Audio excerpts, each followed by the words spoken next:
말씀의 제목은 한 길만 걷는 신앙입니다. 한 길만 걷는 신앙이라는 말씀의 제목으로 하나님의 말씀 잠시 나누도록 하겠습니다. 우리가 살다 보면 이 믿음이 드러나는 순간이 있습니다. 근데 그 순간은 특별한 때가 아니라 일상 가운데서 우리 흔히 발견되어지는 순간이죠. 일상적인 선택지 앞에서 망설이는 그 찰나의 순간에 우리 마음속으로부터 흘러나온 우리의 생각들을 살펴보게 된다면 내 마음의 중심이 어디를 향하고 있는지 우리가 스스로 발견해낸다는 것입니다.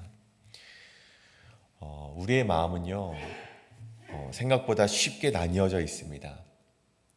우리 한켠의 마음으로는 하나님을 끝까지 따르고 싶다, 하나님만을 따르고 싶다라는 소망이 마음 한켠에 있는 듯 하지만 동시에 세상의 인정을 받고 싶어하는 마음들, 또 한편으로는 세상이 주는 그 평안함과 안락을 놓치지 않고 싶어하는 마음도 동시에 존재한다는 것이죠. 오늘 말씀은요, 마음이 이렇게 두 방향으로 끌릴 때 그 중심이 점점 하나님으로부터 멀어진다라고 이야기를 하고 있습니다. 오늘 시편 119편 113절에서 시인이 이렇게 말을 하죠. 내가 두 마음 품는 자들을 미워하고 주의 법을 사랑하나이다. 시인의 믿음의 방향은 이제 두 마음을 품는 것이 아니라 온전히 주님께만 있음을 고백하는 신앙의 선언인 것입니다. 신앙인들은 하루에도 몇 번씩 마음이 나뉘고 있죠. 우리 그리스도인이라고 불리우는 우리 성도들도 하루에 몇 번씩이나 우리가 그 마음이 이렇게 나뉘어지는 것을 보게 됩니다. 우리 목사님 말씀처럼 우리 수요 예배를 온라인으로 드릴까? 아니면 나와서 정말 전심으로 하나님께 드릴까? 아마 새벽 기도도 마찬가지일 것 같아요. 아니면 더 그런 유혹이 있는 것 같습니다. 우리가 온라인으로 우리가 올려지는 그 영상을 보고서 예배를 드릴까? 아니면 내가 힘들더라도 이 새벽 제단을 한번 쌓아볼까? 물론 이 두 가지 마음도 물론 둘 다 귀한 마음입니다. 굳이 나눠보자면 이런 두 마음이 우리 마음속에 그렇게 공존하지 않는가 우리가 생각이 되는 것이죠. 그러한 가운데 오늘 시편의 이 기자의 113절과 같은 고백은요, 우리에게 깊은 울림을 주는 말씀이라는 것입니다. 그리고 이뿐만이 아니라 계속되는 시인의 고백 가운데 오늘은 어떻게 그 마음을 지켜낼지, 이 말씀을 시인이 어떻게 받아들임으로 한 마음을 품어내고 있는지 우리 함께 나누어 볼 때 우리 역시 그러한 신앙을 주님께 올려드리게 되는 그런 귀한 고백의 시간이 오늘 이 새벽의 시간이 되길 간절히 소원합니다. 그렇다면 우리 한 길만 걷는 신앙 첫 번째는 이 말씀은 나를 감싸주는 방패이다라는 것입니다. 말씀은 나를 감싸주는 방패이다. 다시금 이 말씀을 볼까요? 이 113절에 내가 두 마음 품는 자들을 미워하고 주의 법을 사랑하나이다. 이 한 구절이 오늘 본문의 주제를 정확하게 짚어주고 있는데요. 여기서 두 마음이란 이 히브리어 세에핌이라는 단어가 사용이 됩니다. 이 세에핌, 이거는 이제 갈라진 가지들, 나뉘어진 마음들이라는 뜻을 가지고 있는데요. 이 뿌리는 하나지만 가지가 여러 방향으로 퍼져나가는 나무와 같이 우리의 마음이 한 곳으로 집중되지 못하고 분산되어 있는 상태를 가리켜서 세에핌, 이 두 마음이라고 오늘 성경은 기록하고 있다는 것입니다.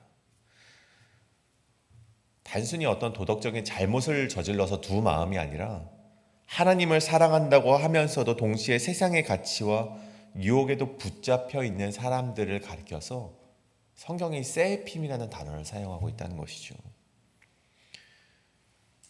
그런 가운데 오늘 113절 내가 두 마음 품는 자들을 미워하고 주의 법을 사랑하나이다라는 이 고백은 시인의 단순한 감정적인 고백이 아니라 시인의 정체성과 시인의 신앙의 방향이 어디에 있는가를 보여주는 고백이라는 것입니다.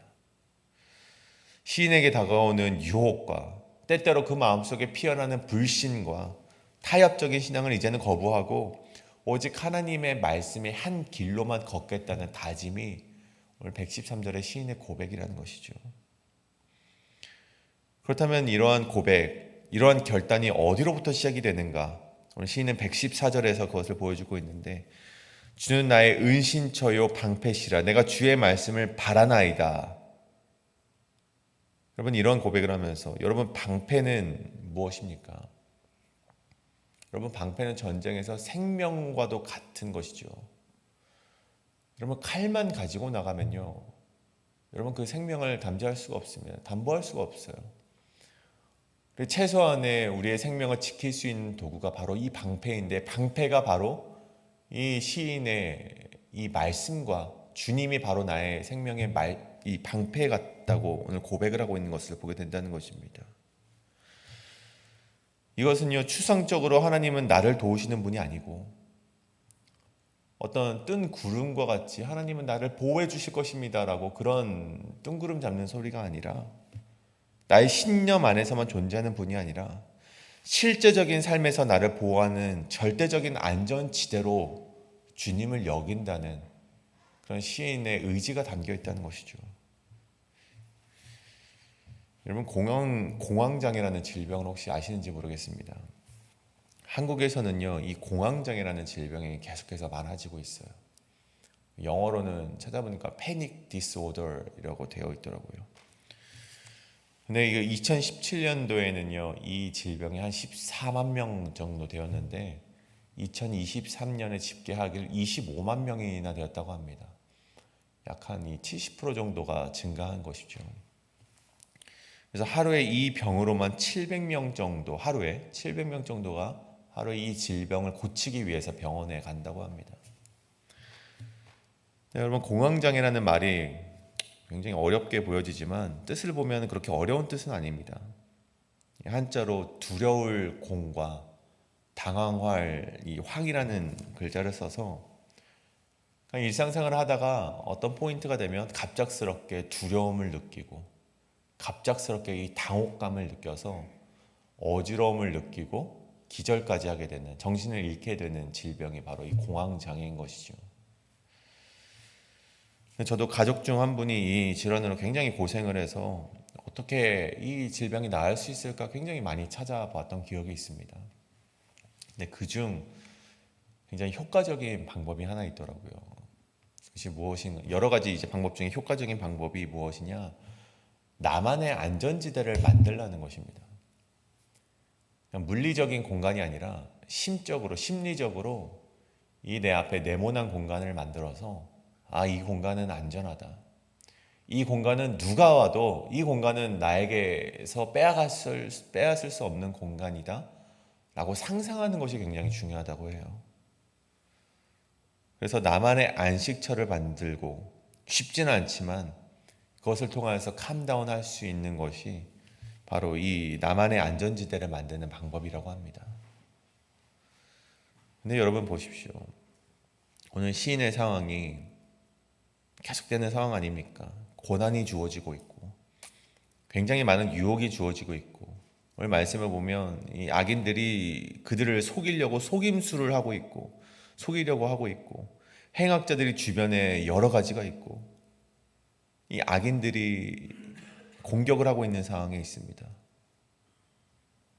근데 그렇게 괴롭고 두렵고 당황스러운 상황 속에 있는 시인의 상황인데, 오늘 시인이 뭐라고 고백을 합니까? 주님이 은신처와 방패가 되어주시니 절대적인 안정을 취할 수 있다는 신앙의 고백을 보여주고 있다는 것입니다. 이 공간은 누구도 나에게서 뺏어갈 수가 없다는 것입니다. 이 공간만큼은 주님이 나의 방패가 되어주시고 은신처가 되어주시기 때문에 아무도 나에게서 빼앗을 수 없는 안정적인 지대라는 것입니다. 특별히 오늘 113절을 이루고 있는 히브리어 단어에 사멕이라는 단어가 있습니다. 이 사멕이 생긴 것이 마치 알파벳 O처럼 생겼어요. 동그랗게 생겼습니다. 근데 그 어원을 보면, 이 알파벳 히브리어의 이 사멕의 어원을 보면 누구누구에게 의지하다, 지키다, 붙들다라는 뜻이 가지고 있습니다. 그런 어근을 가지고 있는 것이죠.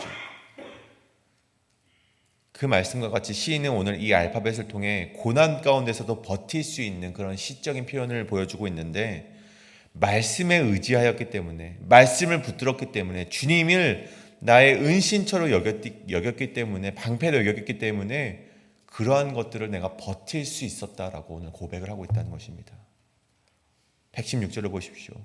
주의 말씀대로 나를 붙들어 살게 하시고 117절 나를 붙드소서라고 고백을 하는데 이 고백 역시 우리가 바라는 인생의 안전함은 결국 이 말씀 안에서만 가능하다.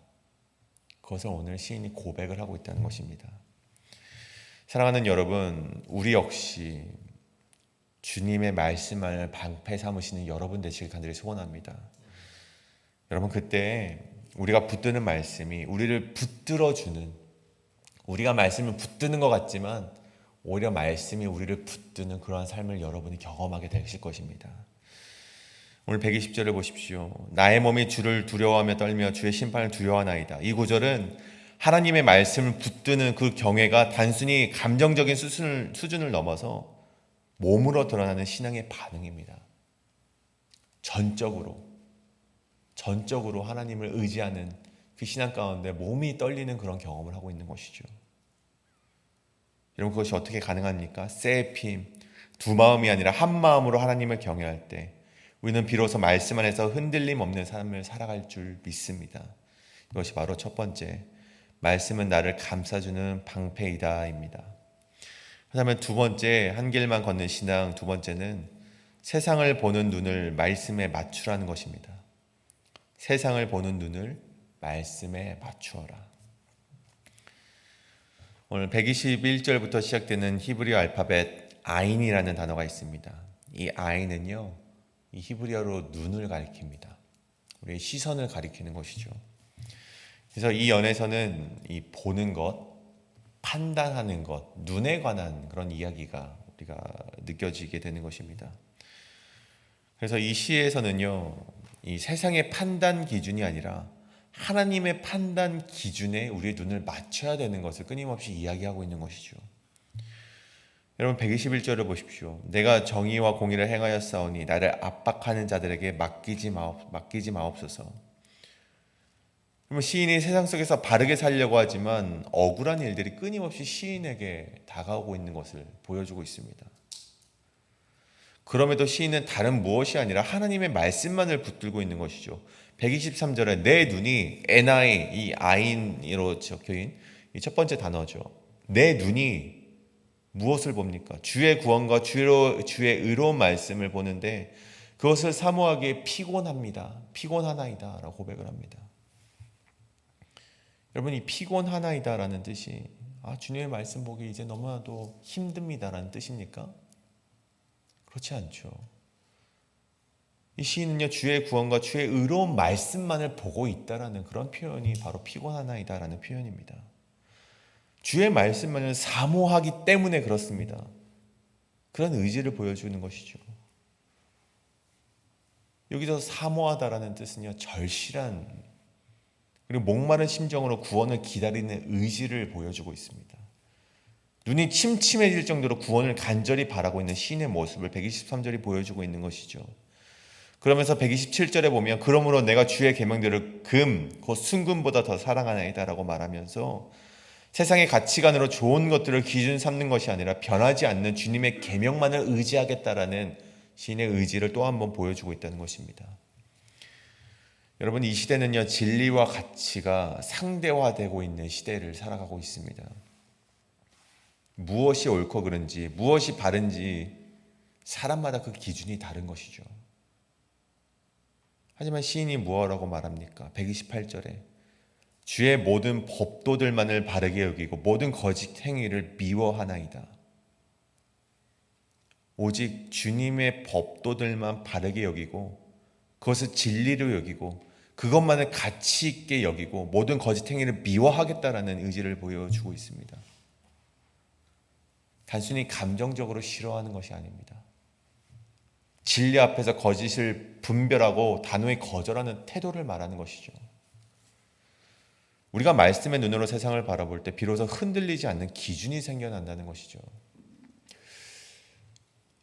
저는 우리 담임 목사님과 신앙생활을 할 때 참 목사님을 존경하는 것이 있습니다. 여러 가지 많이 있지만 목사님 한 길로 걸어갈 때 조금이라도 그 한 길에서 벗어날 때 목사님은 그것을 용납하지 않으시더라고요. 때로는 어떤 이들은 말합니다. 그저 그런 거는 우리가 유연하게 좀 대처를 하자라고 말을 하지만, 여러분, 유연함이 어디까지 되겠습니까? 신앙에서 어디까지 그 유연함을 허락하겠습니까? 여러분, 한두 가지를 허락하다 보면요, 그 한두 가지가 세네 가지가 되고 대여섯 가지가 되고, 우리가 나중에는 걷잡을 수 없을 만큼 우리가 그 벗어남이, 그 각도가 틀어지는 것을 경험하게 된다는 것입니다. 여러분, 한 길로 걸어 나간다는 건요, 우리 세상적인 말로 초장에 잡아야 됩니다. 여러분, 바로 끊어내야 된다는 것이죠.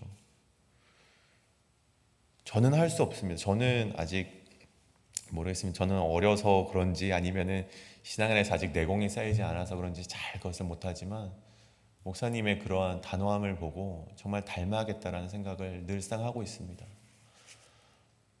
근데 여러분, 한 길로 걷는다는 것이 바로 그러한 신앙 아니겠습니까? 여러분, 죄악의 여지를 두지 않는 것입니다. 여러분, 그럴 때 왜 억울한 일이 없겠습니까? 여러분, 여지를 주지 않으면요, 우리가 손해를 보는 신앙입니다. 여러분, 한 길로 걷는다는 것은요, 여러분, 우리가 세상적으로 손해볼 일이 많다는 것을 뜻합니다.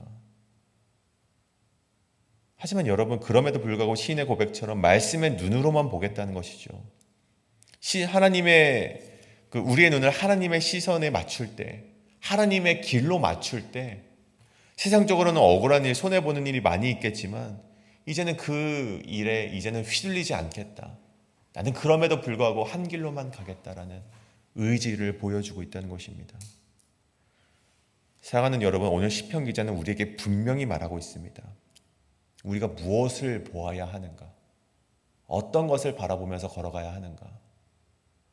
우리의 시선이 하나님으로 맞춰져 있다면 한 길로 걸어나갈 수 있습니다. 하지만 우리의 눈이 이것저것 바라보고 있다면 우리는 한 길로 걸어나갈 수 없는 것입니다. 오늘 앞서 말했던 셀핌, 두 마음이 아니라, 여러 곳을 바라보는 것이 아니라 말씀 안에서 한 마음으로 살아가고 한 곳만을 보면서 살아가시는 그런 인생이 여러분의 인생이 되기를 간절히 소원합니다. 세상의 눈이 아니라 말씀의 눈으로 바라보면서 흔들림 없이 살아가시는 여러분의 인생이 되기를 간절히 소원합니다. 여러분, 오늘 말씀을 정리하고자 합니다. 신앙의 생활은 특별한 날에만 드러나는 것이 아닙니다.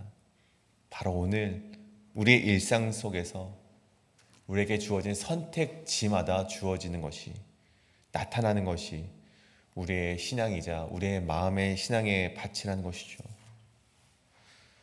여러분, 말씀을 방패로 삼고 말씀을 나침반으로 삼고 살아가는 자들은요, 비록 세상에서 손해보는 것 같아 보일지라도 하나님 안에서 결코 흔들리지 않는 평안과 확신이 그 인생에 주어진다는 것입니다. 혹시 여러분의 마음이 요즘 나뉘고 있지는 않으십니까?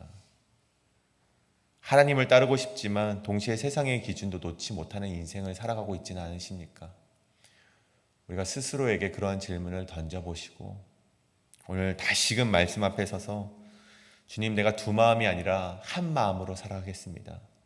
내가 여러 곳을 바라보면서 살아가는 것이 아니라 오직 말씀만 바라보며 살아가겠습니다. 그렇게 고백하시는 이 새벽 시간이 되시길 간절히 소원합니다. 이제 그렇게 말씀에 붙들린 하루가 되셔서 오늘도 담대히 하나님만을 바라보며 살아가시는 저와 우리 회의빈 하늘자는 모든 성도님 되시길 간절히 소원합니다. 이 시간 기도하실 때 그것을 놓고 이 시간 우리 합심하여 기도하며 나아가시겠습니다. 기도합니다.